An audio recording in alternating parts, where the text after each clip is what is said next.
Falling for Havoc is a Wattpad novella written by M.E. Randall. Chapter 9. Where Hope Lies. I want you to take me to this place. Havoc grabs my hand and pulls me up from the bench. No, I pull my hand from his. I'm tired. I feel like I've been walking for hours and I just want to go home. Havoc looks at me with a mischievous glint, a smirk playing on his lips. Come on, it'll only take a minute. He says, reaching to retake my hand. I promise it'll be worth it. I hesitate for a moment, torn between my exhaustion and the curiosity sparked by his words. Ultimately, I let him lead me away from the bench, into the unknown and back into his office. Okay. He says, dragging me over to his closet. Open the door. I didn't use this door. I point to the one that leads out to the lobby area. I use that one. It doesn't matter as long as you're in this house or a portal house. Now just open the door with no intention of going anywhere specific. He orders and nods toward the door. I hesitantly reach out and grasp the doorknob, feeling nervous energy coursing through me. With a deep breath, I turn the knob and slowly push the door open. As it swings wide, a faint shimmering light emanates from the other side, casting an ethereal glow in the room. I glance back at him, uncertainty written on my face. Havoc looks into the room with complete wonder. Once again, the sky is painted in breathtaking pink, purple, and orange hues, creating a stunning masterpiece that seems to set the whole world on fire. It's warm and welcoming, silent, asking me to enter. I take the first step, and Havoc follows close behind.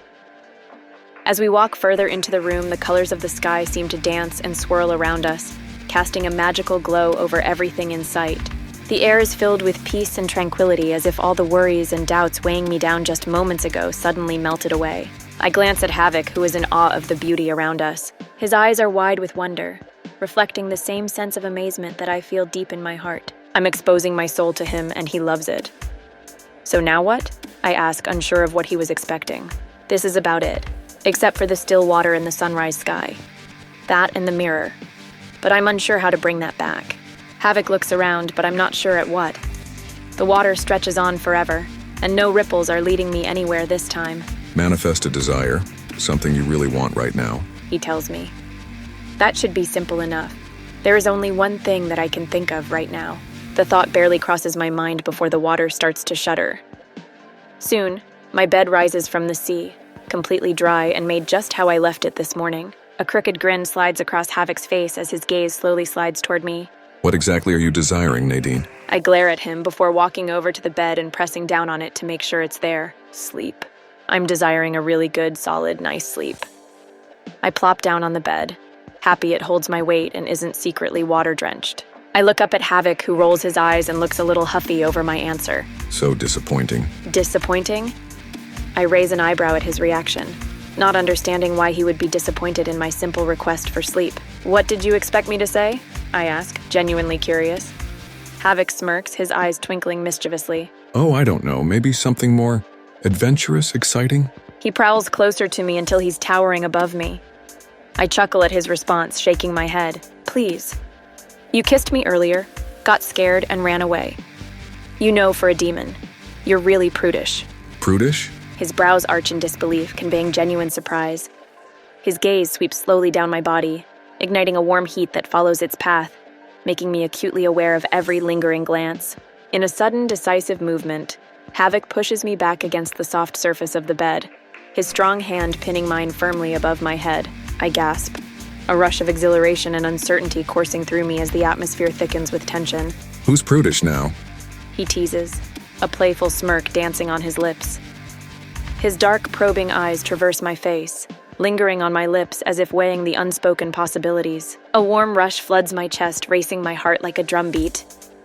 I hope you're not expecting me to say no, I reply, my voice dropping to a husky whisper laced with desire. I silently urge him not to pull away. I shift beneath him and wrap a leg around him, pulling him closer and showing him I want him. Nadine? He growls, resting his forehead against mine. Whatever you're about to say, please just let it go. I implore softly, gently slipping my hands from his firm grip and tugging at his tie. You worry too much? You have no idea what you're asking for. His jaw tightens and his muscles rigid beneath his skin as he struggles to suppress his overwhelming desire.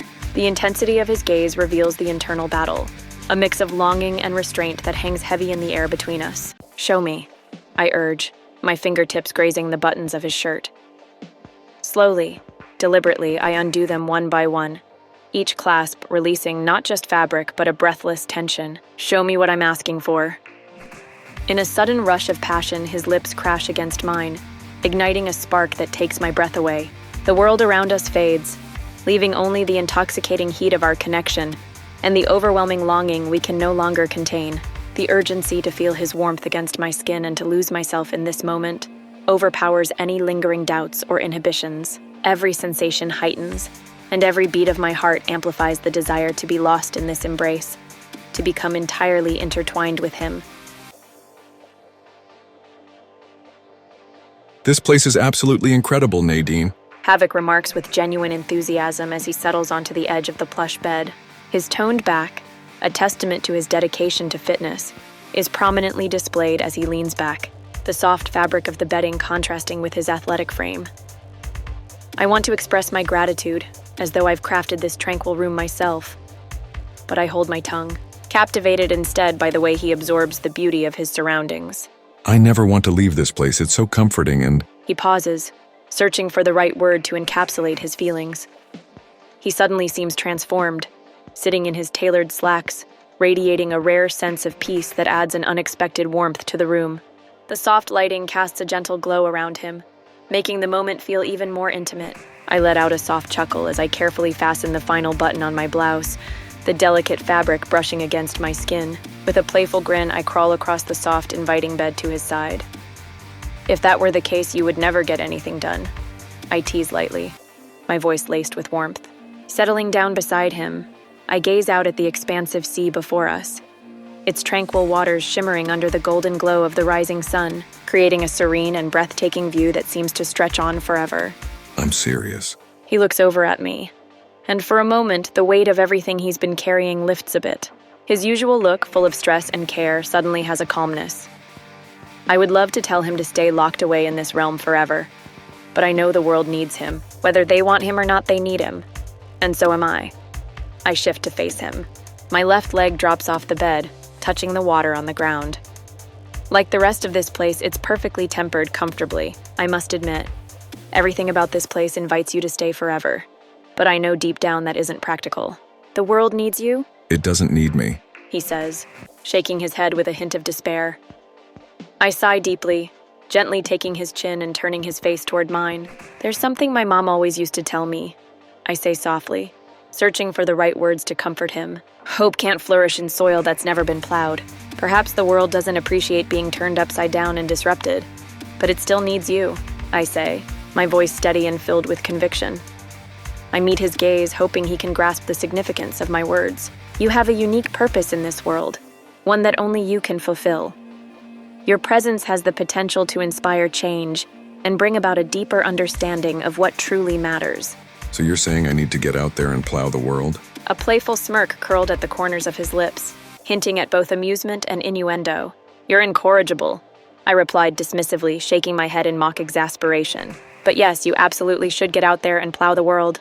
Plow it good. Now tell me, have you managed to see everything you wanted to see here?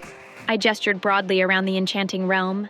Yeah, He replies, his eyes slowly scanning down my body with a playful smirk.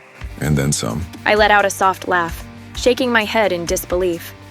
So is this how it's going to be now? I inquire with a teasing edge to my voice. I try to initiate a serious conversation and you respond with crude jokes? Yes. He said confidently, a mischievous smirk spreading across his face as it seamlessly shifted into a playful grin.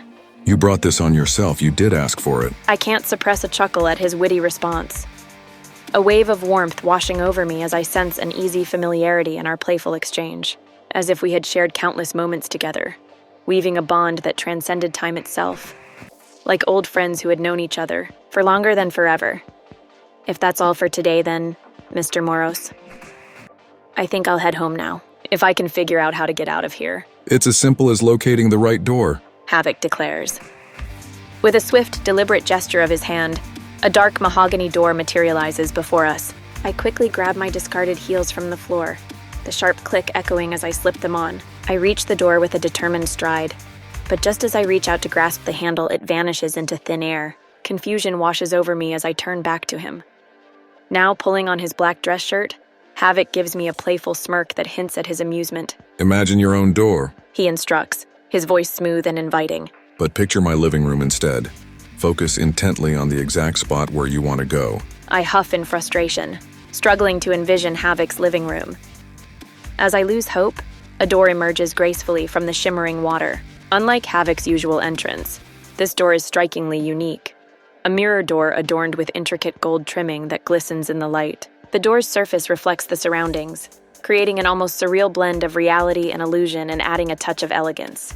I turn to Havoc seeking his approval, and his smile fills me with confidence. His expression radiates pride and awe, illuminating the features of his face as he takes in my accomplishment. I grab the knob and open it.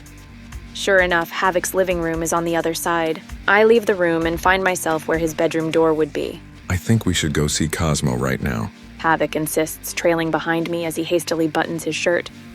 A look of determination crosses his face. I have even more questions for him than I did before. I stop and turn to face him, my patience wearing thin. No way, I reply firmly, shaking my head. I had promised to show him the room, but the fatigue pulling at my eyelids is undeniable. I'm heading home.